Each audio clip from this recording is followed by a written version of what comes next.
Clear है vice?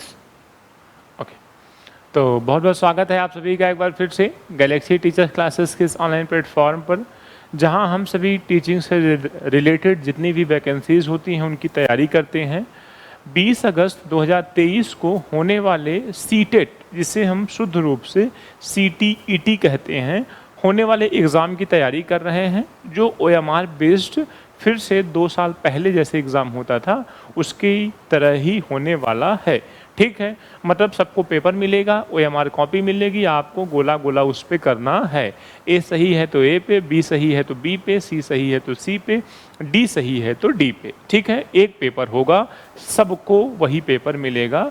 मतलब ABCD जैसे बनता है सेट, वैसे ही बनेगा। अब पिछली बार की तरह विगत 2 वर्षों की तरह 20 या 25 पेपर बनने वाले नहीं हैं। पेपर एक ही बनेगा, बस क्वेश्चंस कुछ आगे पीछे होंगे।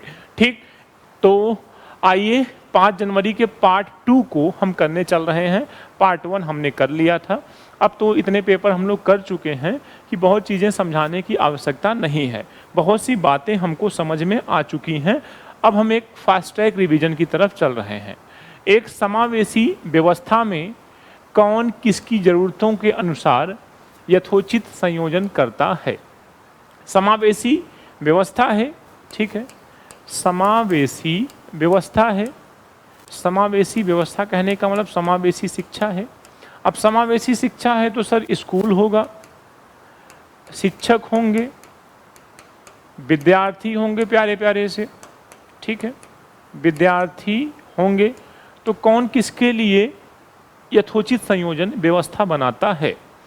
तो अभिभावक स्कूल की ज़रूरतों के अनुसार, ऐसा नहीं है। स्कूल छात्रों की ज़रूरतों के अनुसार, बिल्कुल सही बात है। जो स्कूल हैं वो विभिन्न छात्रों की आवश्यकता के अनुसार क्या करते हैं, व्यवस्थाएं बनाते हैं। तो बी वाला ऑप्शन सही है। छात्र स्कूल की ज़रूरतों के अनुसार, ऐसा नहीं है कि छात्र स्कूल में जैसी मतलब जो शासन हो उस पर ढले रहें। स्कूल को ऐसी व्यवस्था बनानी है जिसमें छात्र सफलता महसूस कर सकें, कंफर्टेबल महसूस कर सकें अपने आप को, प्रत्येक बच्चा, तभी तो उसे हम समावेशी शिक्षा कहेंगे। ठीक है, छात्र शिक्षक की ज़रूरतों के अनुसार, ये तो शिक्षक केंद्रित हो गया। चाइल्ड सेंटर्ड मतलब स्कूल, सिलेबस, शिक्षक, विद्यालय, सब व्यवस्था वहाँ की, मैनेजर, सब बच्चे के इर्द गिर्द घूम रहे हैं। हीरो के रूप में कौन बैठा हुआ है? बच्चा। तो बच्चे की ज़रूरत के अनुसार स्कूल छात्र की ज़रूरत के अनुसार व्यवस्था बनाते हैं। ठीक, ये वाला ऑप्शन सही हो जाएगा। 17 नंबर का प्रश्न देखिए, वो छात्र जिन्हें ब्लैंक है। अब 4 ऑप्शन में से कुछ ना कुछ उनके अंदर है। अब 4 ऑप्शन में से कोई ना कोई बात उनके अंदर है। आइए देखते हैं। उन्हें पाठ पढ़ने और लंबे अंशों, मतलब अगर कोई लंबा सेंटेंस हो उसको समझने में दिक्कत होती है। पाठ पढ़ने में, देखो सबसे बड़ी बात हो गई पढ़ना, और आपको पता है कि अगर किसी बच्चे को पढ़ने में दिक्कत है तो ऐसी चीज़ को, ऐसी बीमारी को हम डिसलेक्सिया कहते हैं। क्या कहते हैं? डिसलेक्सिया, पठन वैकल्य कहते हैं। और गणित में कोई दिक्कत होगी तो हम उसे डिस्कैलकुलिया कहते हैं। तो यही 2 प्रश्न बार बार आपसे पूछे जा रहे हैं। सुविधाहीन मतलब जहाँ सुविधाएं ना मिली हों वो, और वंचित समूहों को, दोनों एक ही बात है। ये बेचारे आदिवासी समूह के जो बच्चे हैं जो बहुत पुअर होते हैं, जो सुविधाओं से वंचित रह जाते हैं, विद्यालय नहीं जा पाते, खाना पीना सही से नहीं खा पाते, सड़कें नहीं होती, बिजली नहीं होती, पानी नहीं होता, मतलब एक जो उचित वातावरण मिलना चाहिए विकास के लिए वो चीज़ें उपलब्ध नहीं होती। समूहों के शिक्षार्थियों को संबोधित करने के लिए एक शिक्षक को क्या करना चाहिए? मतलब आपकी क्लास में 2, 4, 5 बच्चे वंचित वर्ग से हैं, बहुत मतलब दयनीय स्थिति जहाँ है वहाँ से आए हुए हैं। अब ऐसे में शिक्षक को क्या करना चाहिए? सभी छात्रों में अपनेपन की भावना को बढ़ावा देना चाहिए। सभी छात्रों को ये लगे कि गुरुजी हमारे लिए हैं, बिल्कुल सही बात है, समावेशी शिक्षा यही कहती है। छात्रों की कमजोरी को सबके सामने उजागर करना, ऐसा ना करिए नहीं तो कल से बच्चा स्कूल नहीं आएगा।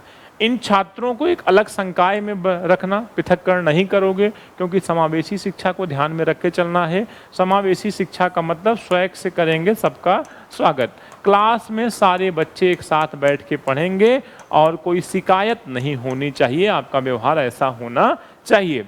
सभी छात्रों के लिए मानकीकृत, चिल्ला चिल्ला के बताया हूं कि मानकीकृत मतलब एक ही पैमाने पे सबको मापना सही नहीं है, क्योंकि सभी बच्चों में व्यक्तिगत भिन्नता पाई जाती है ना। सभी बच्चों में अलग अलग रुचियां होती हैं, अलग अलग आदतें होती हैं, अलग अलग व्यवहार, स्वभाव, चरित्र होता है। सबको एक ही पैमाने पे मापना मानकीकृत कहलाता है। तो आपको ऐसे साधनों का प्रयोग नहीं करना है। तो ऐसा कुछ करिए जिससे सभी बच्चे अपनेपन की भावना से वहां रहें। विविध आवश्यकताओं वाले शिक्षार्थियों वाली कक्षा में, मतलब एक ऐसी कक्षा है जहाँ पे अलग अलग आवश्यकता वाले बच्चे हैं, कोई दृष्टिबाधित, कोई श्रवण बाधित, कोई अस्थिबाधित, कोई प्रतिभाशाली, कोई जड़ बुद्धि। ठीक है, कक्षा में शिक्षक को निम्नलिखित में से किस विकल्प को नहीं करना चाहिए? अनेक प्रकार के बच्चे हैं, अब आपको 4 विकल्पों में क्या नहीं विकल्प उपलब्ध नहीं करने चाहिए। सामग्री का प्रस्तुतिकरण, ये तो आपको करना ही है। संचार और अभिव्यक्ति, ये भी आपको करना है। सूचना के दृष्टिकोण, अलग अलग तरीके से सूचनाएं भी उनको प्रोवाइड करनी है, कभी ऑडियो, कभी विजुअल, कभी ऑडियो विजुअल दोनों। शिक्षार्थियों के बारे में रूढ़िबद्धता ये समझाती है कि अगर आप काले बच्चे देख लिए तो काले बच्चों को आप घृणा करेंगे, गंदे बच्चे देख लिए तो आप उनसे घृणा करेंगे, लड़कियों के साथ अलग व्यवहार करेंगे, लड़कों के साथ अलग व्यवहार करेंगे। तो हमें ऐसी कक्षा में जहाँ सभी बच्चे हों, सभी बच्चे SW special children with special need, children with special need, N होगा यहाँ पे। ठीक है, क्या होगा यहाँ पे? यहाँ पे होगा N। ठीक, ओके, N आ जाओ भैया, N children with special need वाले हों तो वहाँ पे रूढ़िबद्धता आपको नहीं शो करनी है। तो इस ऑप्शन के लिए डी वाला ऑप्शन गलत हो जाएगा, मतलब टिक लगाओगे डी वाले पे। ठीक, आइए दिव्यांग छात्रों की शिक्षा। दिव्यांग मतलब, अब तो हम पहले विकलांग कहते थे, अब उन्हें हम दिव्यांग कहने लगे हैं। ये दिव्यांगता किसी भी प्रकार की हो सकती है। दिव्यांग छात्रों की शिक्षा के संदर्भ में, दिव्यांग छात्रों की शिक्षा के संदर्भ में निम्नलिखित में से किस प्रावधान को राष्ट्रीय नीति, शिक्षा नीति NEP 2020 में बढ़ावा नहीं दिया जाता? ठीक है, उपयुक्त इमारती ढांचा। ठीक है, प्रत्येक विद्यार्थी के लिए एक शिक्षा और निजी शिक्षक, बढ़ावा नहीं दिया जाता। अनिवार्य विशेष शिक्षा, उपयुक्त तकनीकी सुविधाएं। तो देखो, उपयुक्त तकनीकी सुविधाएं भी होंगी, उपयुक्त इमारती ढांचा भी होगा। मान लो किसी बच्चे को व्हील चेयर पे जाना है तो वो होना चाहिए सीढ़ी पे, तो नहीं चढ़ाया जा सकता व्हील चेयर को। तो 2 सही हैं। आओ सर बी और सी में चुनते हैं। प्रत्येक विद्यार्थी के लिए एक शिक्षा और निजी शिक्षक, मतलब जिस बच्चे की जिस हिसाब से ज़रूरत हो उस हिसाब से उसे गाइड किया जाए, तो ये भी ऑप्शन सही है। अनिवार्य विशेष शिक्षा, मतलब किसी बच्चे के लिए कोई भी चीज़ अनिवार्य नहीं होगी, बल्कि उनकी रुचि, उनकी योग्यता, उनकी क्षमता के हिसाब से होगी। तो सी वाले के लिए, मतलब 20 का सी वाला ऑप्शन सही नहीं है। अब अगर हम इसको मिटा के पूरा करें तो इस वाले ऑप्शन पे टिक आपको लगाना है। अनिवार्य विशेष शिक्षा किसी बच्चे के लिए नहीं होती है। NEP 2020 में ऐसी कोई बात नहीं कही गई। बच्चे किस तरह से सीखते हैं? ठीक, पढ़कर, सुनकर, देखकर, क्रिया करके। भैया बच्चे सभी तरीके से सीखते हैं। डी वाले ऑप्शन पे टिक लगा दीजिए। तो कुछ ऐसे प्रश्न हैं जो हलवा किस्म के होते हैं। आइए अब देखिए 22वें नंबर प्रश्न को देखते हैं। क्या कह रहा है? यह महत्वपूर्ण है कि विद्यार्थी को अपने स्वयं के अधिगम पर कुछ नियंत्रण करने की अनुमति दी जाए। ठीक है, 22 नंबर का प्रश्न हमारा क्या कहता है कि एक शिक्षक, यह महत्वपूर्ण है कि विद्यार्थियों को अपने स्वयं के अधिगम पर कुछ नियंत्रण करने की अनुमति दी जाए। मतलब जो बच्चे सीख रहे हैं थोड़ा सा उन्हें छूट दिया जाए कि जिनमें रुचि ज़्यादा हो उस काम को वो करें, या जो वो सीख रहे हैं उसमें आराम कर लें, फिर उसके बाद उसे सीखें, है ना। मतलब कुछ स्वतंत्रता उनको दी जाए, कुछ नियंत्रण करने की अनुमति दी जाए, मतलब वो फ्री महसूस कर सकें। ठीक है, ए वाला ऑप्शन। अपने अधिगम पर नियंत्रण रखने से विद्यार्थियों को यह निर्णय लेने में मदद मिलती है कि क्या सीखना है और कैसे, है ना, मतलब क्या पढ़ना है क्या नहीं पढ़ना, ये सब वही जब डिसाइड करते हैं तो ठीक है।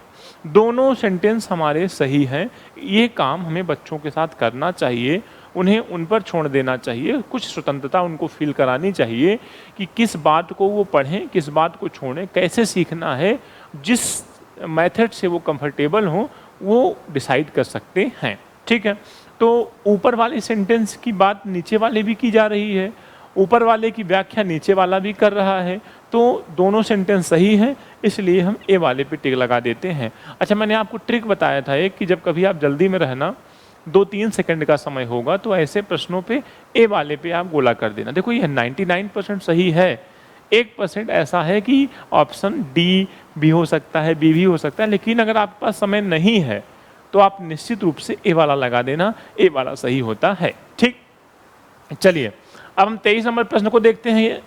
एक शिक्षक को उन गतिविधियों को बढ़ावा देना चाहिए जो सांस्कृतिक रूप से उपयुक्त हों, जो हमारे रहन सहन से संबंधित हों, जो हमारे वातावरण से संबंधित हों, जिससे हम अपने कल्चर को महसूस कर सकें। ठीक है, अस्पष्ट नहीं देना है, अत्यंत जटिल नहीं देना है, अर्थहीन नहीं देना है, हमें क्या देना है, बी नंबर।